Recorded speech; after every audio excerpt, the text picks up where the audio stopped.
sheet that all of the verses, some of them are in Proverbs, but we're going to be kind of all over the place tonight because there's a lot of good stuff for you tonight, for us tonight in other parts of the Bible. But we're going to talk, this is actually week 3 of our series on romance and relationships. So dating, what does God have to say for us? What wisdom does he have for us in his word, specifically in Proverbs, on our relationships? Tonight we're going to be talking about affection, which I know you guys are going to be dialed in tonight, so I don't really have to even do a good job for you guys to be like, oh, that was great. But as we are going through here, just a reminder, we're kind of in the middle part of the book of Proverbs. We're not able to dive really deep into all those because we'd be here for, months, maybe years. But we are going to go back a little bit to the first part of the book whenever the father is talking to his son about wisdom. He's teaching him wisdom and discipline. So we'll be going back to Proverbs 6 and 7 a little bit tonight. But that's where we're at. This series specifically, this does have a logical flow and progression to it. So 2 weeks ago, Brianne talked about attraction, right? And so whenever you're not in a relationship yet, but maybe you want to be or you're interested in someone, right? We talked about what attracts you to them, right? Obviously physically, but even more than that, what qualities should they have that you should be attracted to them because of? So what does God's word say about what we should find attractive? So we talked about that, and we talked about how everything that you're attracted to isn't necessarily for you, right? And then last week I talked about anchors. So now that you've found someone you're attracted to, and maybe they're attracted to you, and then you're actually starting this relationship, what are the anchors of a healthy relationship? What are the foundations that a relationship should be built on, right? So can anybody name 4 of those, or just one at a time maybe? Who remembers what the anchors are that we talked about? Communication was one. Commitment. Trust. One more. Respect. Yeah, mutual respect. So those were the anchors. Once you're in a relationship, this is what a solid relationship needs to be built on. Tonight, we're going to talk about, okay, you're in a relationship. Now we're going to talk about affection, physical expressions of affection, right? And so some of this will be applicable in like a friendship context. So we're going to talk about just affection in general, but we're mostly going to be talking about dating relationships, right? Boyfriend, girlfriend, and how we navigate that. But as I was kind of preparing, I was talking to my wife, and Rachel offered her insights, and she's like, you know what? This reminds me of like when we're talking about like holding hands and stuff. She's like, she told me this story. She's like, I remember the first time I held a hand with a boy that I was actually like into, not just like in a French fry formal setting or like a dance, like where you're kind of like forced to hold hands, right? This was like, she was into the guy was into her, and she said like, I remember holding his hands for the first time. His name was Josh Butterfield, and she said, these are her words. She said, I remember thinking in my own head, this feels so great. I don't think I'll ever need anything else. And I just looked at her. And I just, in my own head, I like think back to my first experience of holding a girl's hand, and I can resonate with it a little bit. And I just thought, if only things stayed this simple and this innocent, right? But here's the thing. The thrill wears off after a little while, right? Then you need more than the last time to still experience the same thrill, just like those who use and abuse drugs, which makes sense because, in fact, our body actually is producing chemicals that are really naturally occurring drugs in our body, and we need more than what we had the last time to still experience the same thrill, right? So, just a disclaimer for tonight. This is a challenging topic for multiple reasons because I'm talking to different groups of people, and here's just kind of who I'm talking to tonight. So first, there's people on opposite sides of the spectrum when it comes to physical affection. There's those in here that might be afraid of, or maybe they're just not interested in physical touch at all. And you're like, I don't know why we're here, right? And then on the other side of the spectrum, there might be people who, in your relationships, there's way too much physical touch and affection, and it's actually become a controlling thing. So you might be on one of those sides of the spectrum, or you might be somewhere in between, right? Also, I'm talking to 7th graders and 12th graders and everyone in between. So that's pretty fun.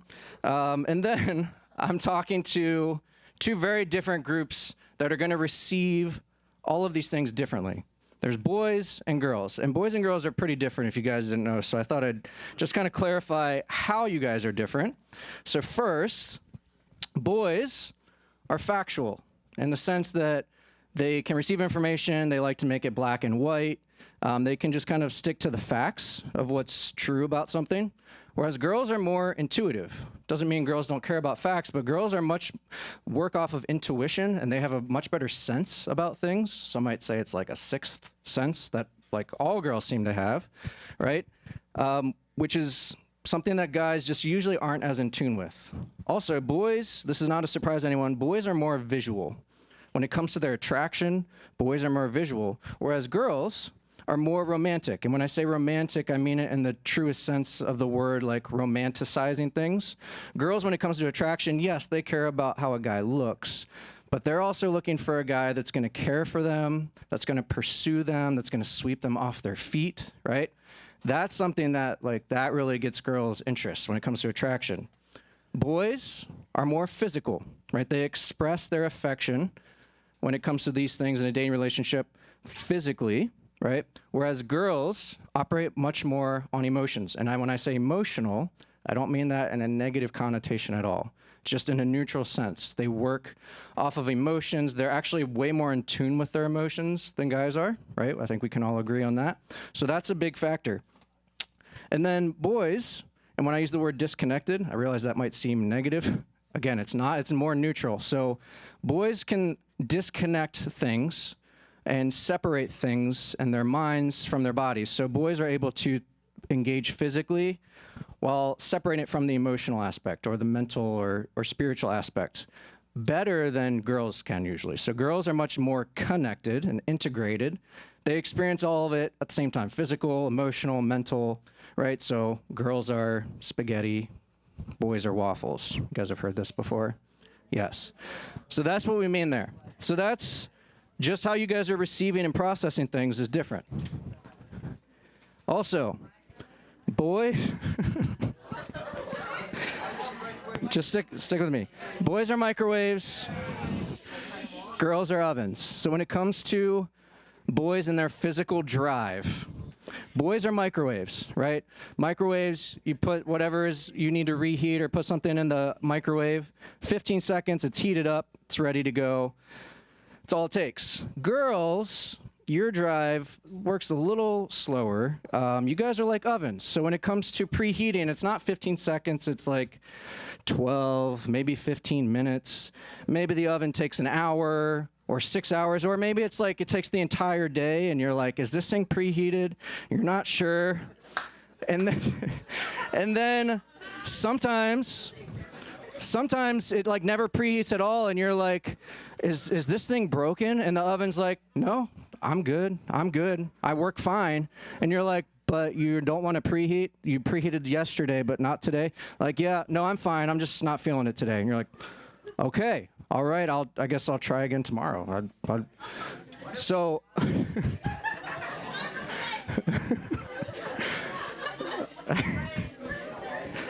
guys, it's a very good analogy. I was really proud of it. So, okay.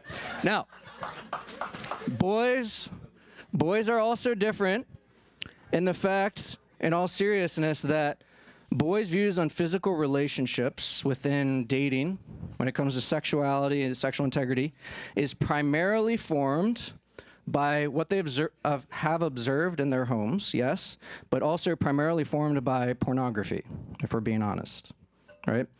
Girls, when it comes to their views on physical relationships, their views are primarily formed by, yes, what they've observed in the home or in relationships above them, but primarily formed by movies and shows and maybe relationships they've observed on social media or in their circle of friends or whatever it may be, right? Again, we're just talking generally here. In fact, one of our students, Avia, shared her list of teen girl movies that she thought it was important that I know are like helping form her and also forming other people in this room. So I just want you guys to see this list. There are, to my last count, there are 57 movies on this list. Now, I can... Just so you know, the ones that have a check mark have been viewed and watched all of their entirety. There's like 6 or 7 that have not been. Now, I can attest some of these are just fantastic movies. Some of them, I'm like, not only do I not like it, I don't get anything from this in terms of my views on physical affection and relationships. But there's a lot of good stuff there. Don't worry. Avia said that she would share this with you guys if you need it later. Okay.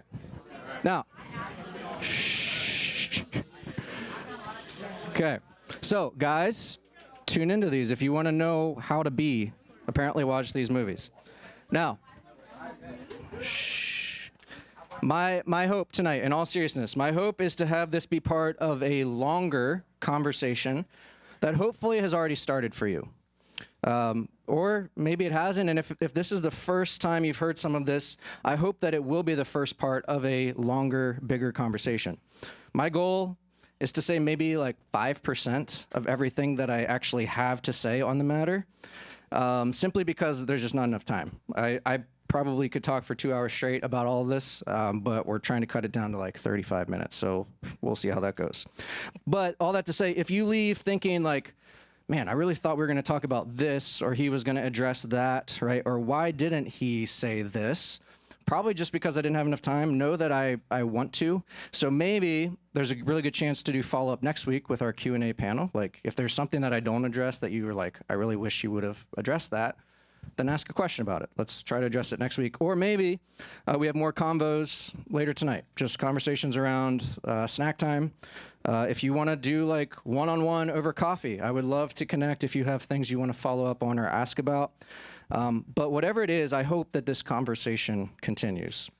So as we talk about affection, just 3 main things that are going to kind of drive our time tonight. It's talking about just affection and physical touch in general. And then we're going to talk about physical boundaries. And then we're going to talk about temptation. So we're going to cover a lot of stuff. So we're going to try to go as quickly and efficiently as possible here. But those are the 3 areas, and we're going to dive right into talking about affection and physical touch. Okay? So first and foremost, affection and physical touch or the expression of affection is a gift from God. God created it. It's healthy. We have bodies for a reason, right? There's a reason why angels are spiritual beings and we are not. We were created in God's image, and there's something unique about us that we have physical bodies and we express ourselves as physical bodies. We are souls, but we also have bodies. There are countless scriptures in the Bible on brotherly affection, greeting someone with a holy kiss. I'm not necessarily recommending that one. And caring for one another. However, if you're here on a Sunday morning, you might be greeted with a holy kiss, even when you don't want to. Just be aware around Terry Jones. Some of you, but all that to say, some of you, your takeaway from tonight is that physical affection is a good, healthy thing. And it's okay to do high fives, to hug people, to put your arm on someone's shoulder, to let them know that you care for them. Now, there are certainly instances where, depending on the relationship, that may not be appropriate. But in general, generally speaking, those are all healthy expressions of affection. Just like you guys dancing at the French fry formal. It's okay, and it's actually good to experience non-sexual affection and touching. Tonight, though, as I said, we're going to primarily focus on romantic and dating relationships, okay, and what affection should look like in that context. So that's going to be the primary bulk of our time, just so we're clear. But God also created romantic and sexual affection too. Look at Genesis 2:23 through 24. Then the man said, "This at last is bone of my bones and flesh of my flesh. She shall be called woman, because she was taken out of man. Therefore a man shall leave his father and his mother and hold fast to his wife, and they shall become one flesh. Fun fact on this passage, the first thing in the Bible that's ever recorded by a man, or recorded about a man speaking, and that's actually recorded in Scripture, is poetry, which is, moral of the story, guys, you might do well to learn some poetry for the girls around you, just saying. There are times, it says before that Adam was naming the animals, so he was speaking before, but the first thing that's recorded is poetry. So that's a free one for tonight. But it says they shall become one flesh, which means they become one physically and sexually. What's interesting, as I read this again after reading it many times before, the new insight that I got is, what's interesting is that as woman was taken out of man, right, becoming one flesh sexually is actually a return to the way man and woman were originally created. So Eve was taken out of Adam, so this idea of sexual union is actually a return to being made one, which I was fascinated by, right? So we have a desire for it because it's actually literally hardwired into our biology by God. It's a good thing. It's sacred. God's ultimate design for us is to find our person of the opposite sex and have that relationship lead to marriage and sex in that order. So if you never experience sex, or if you get those things in the wrong order, most people are going to feel like they're lacking or missing something, right? There are exceptions to that, people who are celibate or feel like they're called to celibacy, right? That may be their calling, but again, those are exceptions, not the rule. I'm speaking in general terms to the people in this room. Most of you are going to be created for a marriage relationship, statistically speaking, and most of you are created for a sexual relationship in the future. Right? But the point is, affection is natural. It's not something to be ashamed of. Pleasure is something God created, and it's not something to be ashamed of. Now, it's true, sex does result in pregnancy and babies. Yes, that's true. I'm not going to go into the biology of that tonight, but it also is created by God for our pleasure and enjoyment. It isn't just a pragmatic and a biological thing. Right? It's pleasurable, and it's also a physical, emotional, and a spiritual experience. So let's talk about intimacy and the physical relationship. A lot of you are probably thinking, okay, so in a dating relationship, then what is the appropriate level of physical touch, right? So I'll put this up here. I'll kind of give a caveat here, but if you wouldn't do it in front of mama, don't do it. Okay, now, I will say this, that I think I'm married, and there are things that I'm like, if I was in front of my mother-in-law, I don't feel very comfortable making out with my wife in front of my mother-in-law, okay? And so just so we're clear, I'm married. I don't think it's wrong, but everyone else around would be like, yeah, you shouldn't do that right now. So take this with a grain of salt. I think you guys get the sentiment behind it. Whatever person you respect in your life that you'd be like, yeah, I care what they think about me. If you wouldn't do it in front of them, then you probably shouldn't do it at all, okay? But in all seriousness, we talked about this before, and I'm going to put it in front of you again. This relationship attachment model, as you look at this, right, the level of touch should never be higher than the level of commitment. We talked about trust and commitment last week. So, for example, the highest level of touch on this scale, if we move this toggle switch up and down the scale, the highest level of touch would be sex, okay, at the top of the scale. But anything on the scale, as you move to the right, should never be higher than the thing to its left, okay? Should at least be at the same level or below. So what that means is the highest level of touch, if that's sex, should never be above the highest level of commitment, which is what? Marriage, right? But for you guys in a culture now that's accepted it, we have lots of people who like maybe know a person a little bit or further down, but like they're engaging in sexual behavior already. They're at the top of the scale. They've already violated what's appropriate for a healthy relationship, right? But let's say you guys, since you're not married, let's move you guys down a couple steps. You're not engaged either. So maybe you're like at the third or fourth at the top, at the most, right? On the commitment scale. That means the highest you should be on the touch scale is like 3 or 4 notches down. The question is like, okay, then what is that scale, right? Because that's the question, is we want to know what level of touch is that if we're at the 3rd or 4th notch from the top, right? Which is a good question. In some ways, it's easy to answer. In other ways, it's not as easy to answer, right? There's a lot of nuance here. But as we come back to this, I'll talk a little bit more about like what is appropriate, what are boundaries. We'll talk about that in a minute. I do want to just define, when we say sex, what are we actually talking about? So I know that's why you guys came tonight.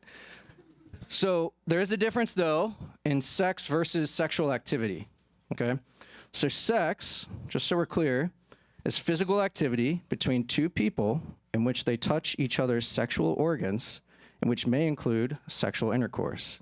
It's funny to see everyone's reactions because there's some people that like couldn't get any further down in your seats right now. You're so uncomfortable.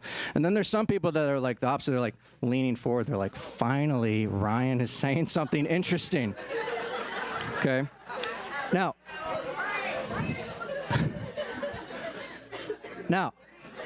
here's the thing. The final, this was something I took from the Oxford Dictionary. So this is the technical definition, right? I like that it includes and may include sexual intercourse. I grew up in a culture or in a friend group or whatever it was where I kind of internalized this idea that sex before marriage was not okay, but as long as it wasn't sexual intercourse, everything else before that is like fair game. And I don't know where I received that message, if it was from friends or from like the culture. I just kind of like absorbed this idea that I thought it was okay. I'm here to say I was misinformed and misguided, and I want you guys to be clear on the fact that just because you're not actually engaging in sexual intercourse, it doesn't mean that you're not sexually active. So there is a definition to sexual activity that's a variety of physical and psychological actions that can lead to sexual arousal, desire, and satisfaction. I think this is a really good definition because this gets a little bit more all-encompassing and more holistic of the fact that you can be engaging in sexual activity even if you're not, quote-unquote, having sex. And it's important that you guys understand that the goal is purity and sexual integrity, right? That's our goal. So it's more than just talking about your body. It's talking about your mind and your heart. And we're going to talk about that in a little bit. But our goal, yes, is we want to be informed. We also want to know, like, how do we navigate this? So let's talk about physical boundaries, okay? So a common question, if you're in a dating relationship, you're probably like, okay, how far is too far? I just want a clear answer. So I'll say, I think my first response is what the motivation is for why you're asking that is everything, right? So some of you might be, you just want to be able to draw clear boundaries and you want to honor God and you want to honor the other person in your relationship. That's great. Like if that's your motivation, that's fantastic. But if you're asking that question because in your mind, you want to see how close you can get to that boundary without crossing it or without, quote unquote, sinning, then your heart might already be in the wrong place. This quote I thought was really good from a Got Questions article. It says, there is no definitive answer to the question, how far is too far, with some nuance there. If our goal is to go as far as we can in good conscience, we may already be facing moral defeat. Anytime we approach sin with the attitude of, how close can I get before I have to repent? We're setting ourselves up for failure. For a Christian, the question should be, how can I keep my heart and my thoughts honoring to God in this dating relationship? And better still is the Christian who wonders, how can I protect the purity of the person I am dating? So this question of what can I get away with versus how can I flee from anything that incites me? Incites means this idea of stirring you up to do something. The first question is a spirit of rebellion, if that's how you're asking this question. And the second is a spirit of submission. And only you know in your heart and mind what the motivation and heart is behind how you ask this question, how far is too far. Only you know. So that's something you have to consider. But I'll put this other quote up as well, that if I could read just the entire article of a lot of articles I found, I would, but we'd be here for 3 hours. It says this: all sexual expression was designed by God for the marriage relationship. Period, no exceptions. All romantic expressions before marriage are steps leading to a culmination and intercourse. From first glance to final act, sexual tension builds with every step. So the too far point, quote unquote, is wherever that expression changes from showing affection to desiring sin. Put simply, just to be very clear with you guys, anything that is covered by undergarments, like underwear or a bra, is off limits for you guys right now. Just if you want a clear line, there's a clear line of that's not appropriate. But it's more than just that, right? Remember, our sexual activity definition is anything that can lead to sexual arousal, desire, and satisfaction, right? This desire for pleasure. So that's where we have to remember, like, there is clear lines, but there's also, it goes a lot deeper. It's a heart and a mind issue, right? So maybe a better question to ask is, does what you are doing stir up, incite, whatever word you want to use, stir up lust, immorality, impurity, or sensuality? Not sexuality, sensuality. Galatians 5:19 talks about the works of the flesh are evident, and then it goes on to list this whole litany of things. The first ones it says are immorality, impurity, and sensuality. The words in Galatians 5:19 in the Greek, the first word for immorality is the Greek word porneia, which I've used here before. You should recognize it's the root word for our word pornography, right? Which actually in the Greek has this inclusion of all forms of sexual activity, right? Pretty much everything that's against God's design of sex within marriage falls under the category of porneia. But also includes impurity, which is the Greek word akatharsia, which is this idea of being unclean, lustful, having lustful or impure motives. So now we're getting into like the motives behind what you're doing, which is why, again, it gets a little tricky, right, to draw clear lines.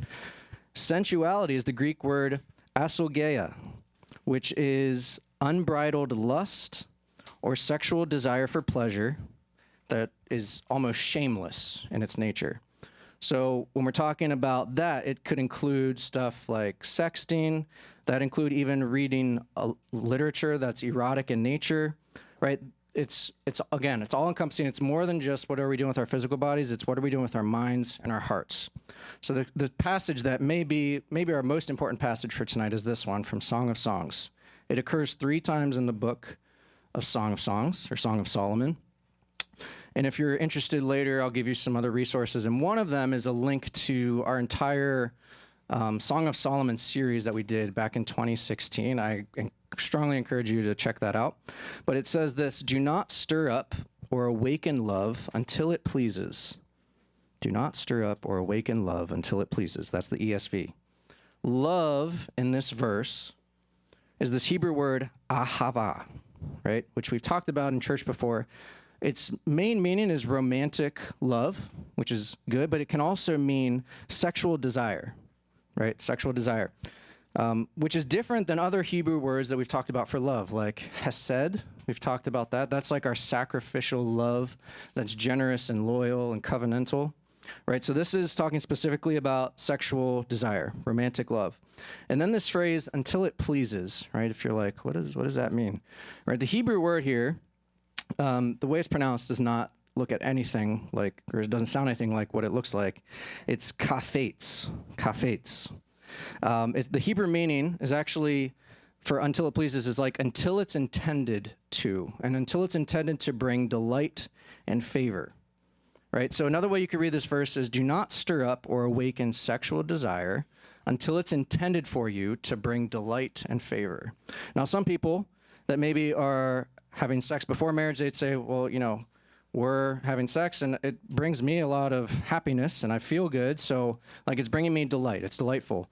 I would argue that at the core of who they are, I don't think it's bringing delight, and it's definitely not bringing favor, because I think at their core, they know that what they're doing is wrong, right? And I think at the end of the day, unless their heart is too callous to realize it, they know that there's something against God's design for them that they are doing, right? But another way to say this is your sexuality for, if you're in a dating relationship, is your sexuality for that person in your dating relationship?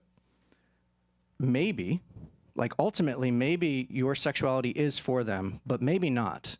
But I can say with confidence, if it is for that person, like this is the person you're meant to be with, I can confidently say it's not for them right now. It's not for them right now. I know that's really hard to hear, because your bodies, if you've gone through puberty, your bodies are ready. Your bodies are ready for it, but God is telling you to wait for a lot of good reasons. right? The hard thing is, like throughout history, many cultures, when you become 12, 13, once you went through puberty, like you were ushered into adulthood. That was like the age of adulthood. It's very different for us now, right? Our age of adulthood is 18, and people don't get married until they're in their 20s or 30s. It makes things really hard to wait, right? To actually honor God's will in this matter. But remember, when it comes to Proverbs and wisdom literature, it's not always about what is sinful or not. It's often about what is wise or not. What is best for your flourishing? So just because something may not be sex or even sexual activity, right, it could still be unwise. So for some of you, holding hands or kissing might be unwise. And for some of you, it might not be unwise. It all depends on where your heart's at, right? So giving someone a kiss isn't necessarily, I wouldn't necessarily draw the line and say you shouldn't be doing that in a dating relationship. I can't say that. What I will say is if it's like extended kissing, it's making out for long periods of time on a regular basis, that is unwise. That's no good, okay? Because that will inevitably lead to choices that are going to be sinful, that are sexual activity, right? And that can't be righteously fulfilled in the context of your relationship as it stands now. Does that make sense? Okay. Let's talk about temptation. Okay. Proverbs 7, 6 through 9 should be on your papers there. For at the window of my house, I have looked out through my lattice, and I have seen among the simple, I have perceived among the youths, a young man lacking sense, passing along the street near her corner. Her, in this case, is the adulterous woman. So the woman who's like a temptress that's seducing men. Passing along the street near her corner, taking the road to her house in the twilight, in the evening, at the time of night and darkness. So guys, when I say guys, I'm not talking generally to like all of you. I'm saying like guys, like the boys. So boys, not only do many of you not flee sexual temptation and sexual immorality, you deliberately put yourself in harm's way, and then you act surprised when you fall into the trap. It's like, what did you expect was going to happen, right? Sexual purity is hard enough without you going out and looking for it, okay? Matthew 26:41 says this, watch and pray that you may not enter into temptation. The spirit indeed is willing, but the flesh is weak. Now this context, if you know this context, this is Jesus in the Garden of Gethsemane with his closest group of disciples, Peter, James, and John. And he's saying in the context of like, I just wanted you to stay awake and pray with me and for me as I'm going through the hardest time of my life, and they couldn't stay awake. They just kept falling asleep. But this is universally applicable to all of us in pretty much all circumstances, because he's talking about the difference between our spirit and our flesh.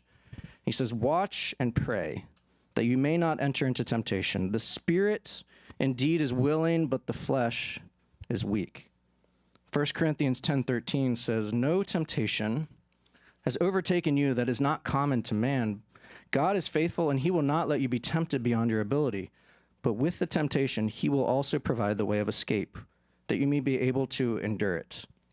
Some people, when they read this verse, they transfer this to this idea of, well, God's never going to give me more than I can handle. You guys have probably heard that. That's not a biblical idea. Like, God will give you trials that you can't handle without his power. But he does say, in the context of temptation, he will never allow you to be tempted beyond your ability. Meaning there's never going to be a situation where you are completely overwhelmed that your only choice is to choose sin. There's always another option. Now, some of you are putting yourself in such tough situations that like there doesn't seem like any way to not give in to that temptation. But this verse promises us that there always is a way to get out, that we can escape that temptation and resist that urge to sin. Proverbs 6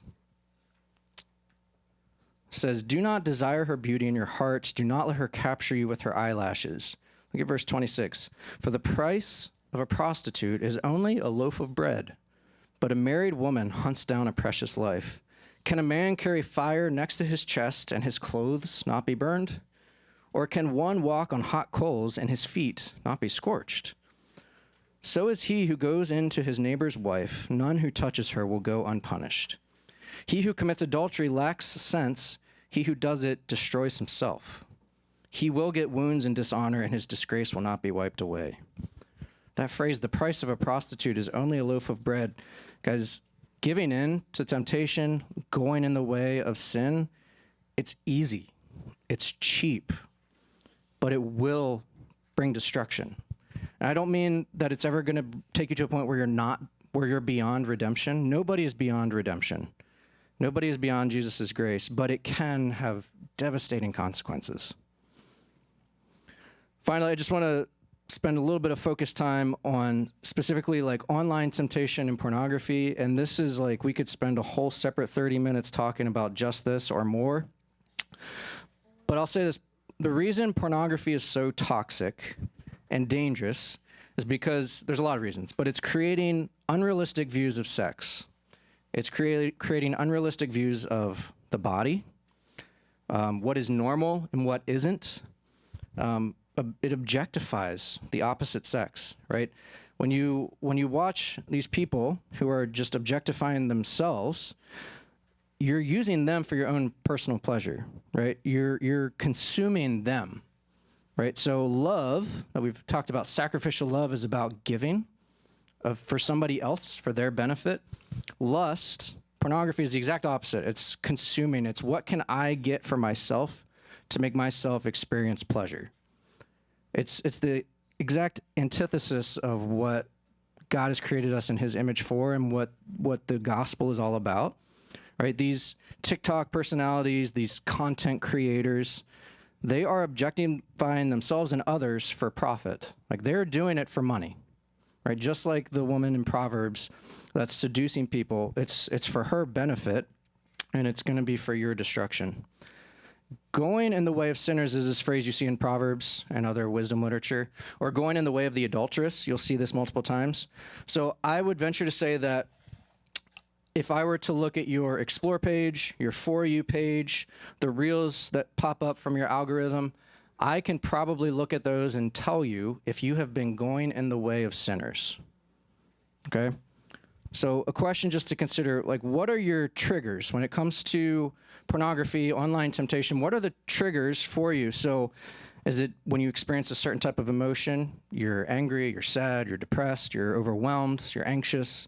Is it a specific time of day or a specific day of the week? Are there specific habits and patterns that lead you down this path, down the way of the sinners, right?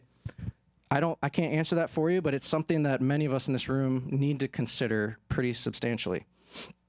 Another question is, then, if this is a struggle, what guardrails or safeguards do you have in place?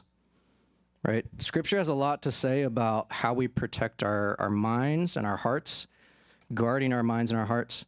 Matthew 5:28 says, "But I say to you that everyone who looks at a woman with lustful intent has already committed adultery with her in his heart.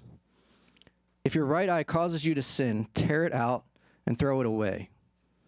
Right? Scripture talks about the eyes being like the light or the lamp of the body. So there's something about, especially for guys, because you are more visually wired, when you see that image, like it's imprinted in your brain. You can't unsee it, right? So it's really important, guys, boys specifically, that you are protecting your eyes and what you see.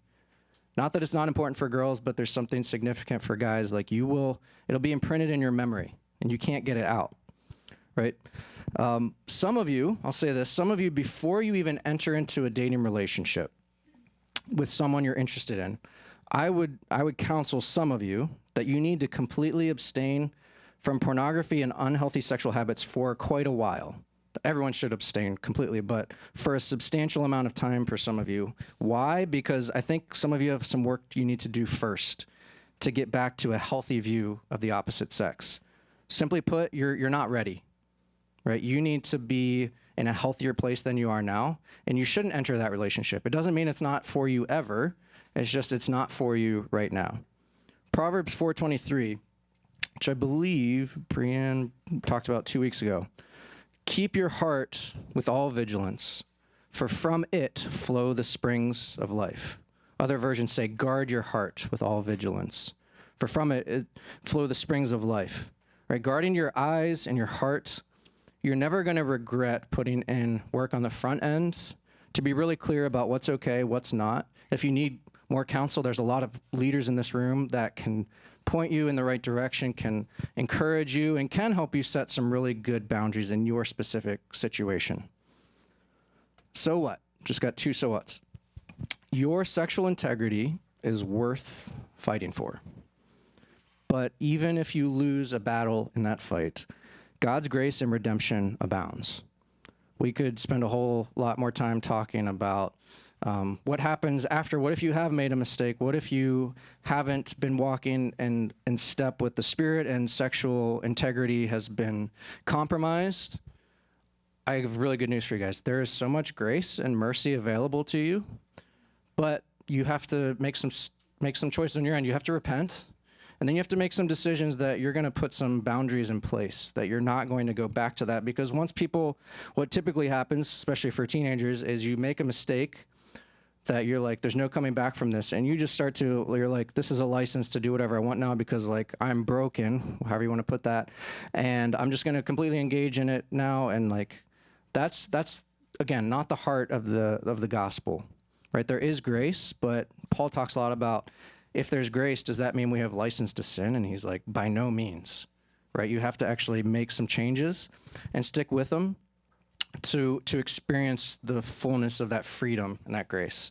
Number two, living according to God's design for your relationships will bring you life. Doesn't mean it's going to be easy or that your life will be perfect or that you're never going to experience hardship, because guess what? Waiting and honoring God's design for your body, it's really difficult. It's really difficult. And the leaders in this room in a different setting can talk to you in a more personal way about, what they experienced as they were your age, getting older and dealing with this struggle. And I know it's hard. I know it's really difficult, but it is absolutely worth it, and it'll bring life. But this means you have to submit everything. So again, it's more holistic. It's your mind, your heart, and your body. I'm going to just end with this. There was a lot of resources I found, things that I could just like read the whole article to you, I would. But if you scan that QR code, it'll take you to this document. I just started putting this together. Leaders have given some input on things that they found, articles, books, video resources, podcasts. If you access that document, all of those links are clickable, so this will be like a living document that'll be updated. So anytime you want to, once you've scanned that, you should have access to the document. And then you can read some of those things that I was referencing tonight. There's a lot of good stuff, guys. There's a lot of good resources. So please make use of those. Don't just like claim like ignorance. Like that's not an excuse. Once you're made aware, you're now responsible for that knowledge. So please check that out.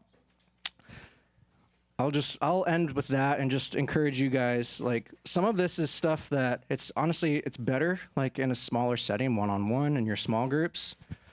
I know it's hard to talk about in a large group setting, but please like follow up with your small group leaders, follow up with me if you have questions that you're like, everything you said, like I'm tracking with, but I really need some insight on like some really specific things. That's great. And well, that's done in a smaller setting. So I encourage you guys to, again, keep this conversation going after we leave here. Got it? All right, let's pray. Heavenly Father,